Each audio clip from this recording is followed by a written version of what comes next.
Hi, I'm Jess Sibley, CEO of Time. Today, I'm joined by Michael Dyke, CEO of New Murabba, a breathtaking extension of Riyadh. Michael, welcome. Thank you for having me, Jess. New Murabba seems like an incredible place. Let's talk about the lifestyle it offers and what people can anticipate.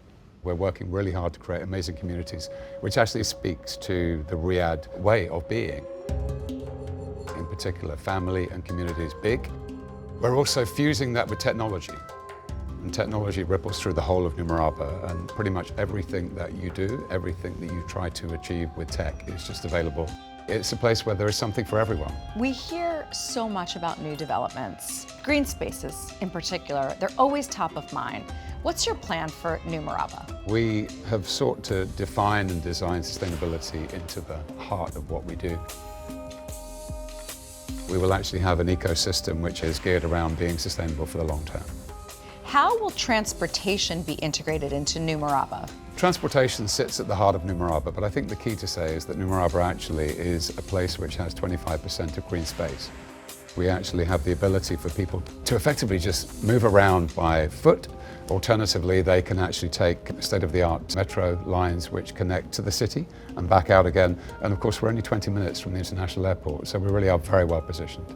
How are you balancing the history of the region with the modern design? We're refining and designing a new architectural code which builds upon the heritage of Riyadh today, but actually gives it a modern twist.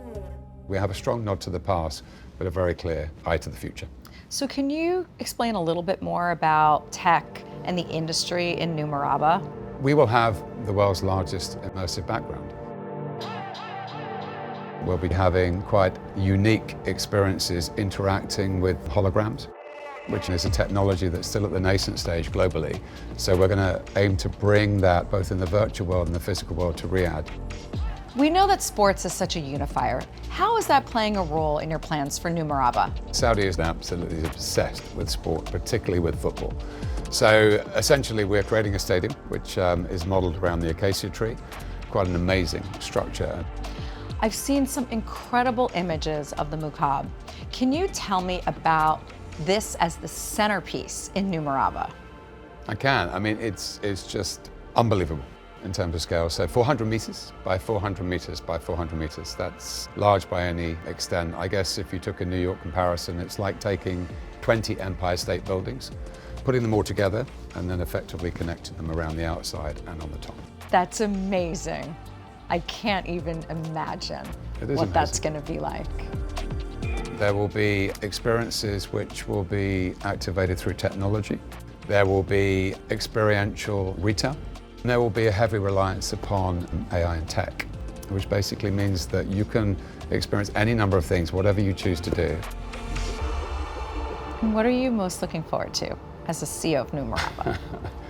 I think actually seeing the smiles on people's faces, seeing the sheer look of wonderment in their eyes as their jaws drop and they can't quite believe how to consume this enormous thing. Particularly when you're inside the Murabba. Seeing the happiness on families' faces, because ultimately that's what we're really here to do. And very openly, at the end of 2030, I should take great pleasure watching the sun go down, standing on the roof of the Murabba, feeling pretty good about what's under our feet. Well, Michael, New Murabba truly sounds like an incredible place to live, to work, and to visit, and I cannot wait to see it come to life. Thank you again for joining me today. Thank you, Jessica.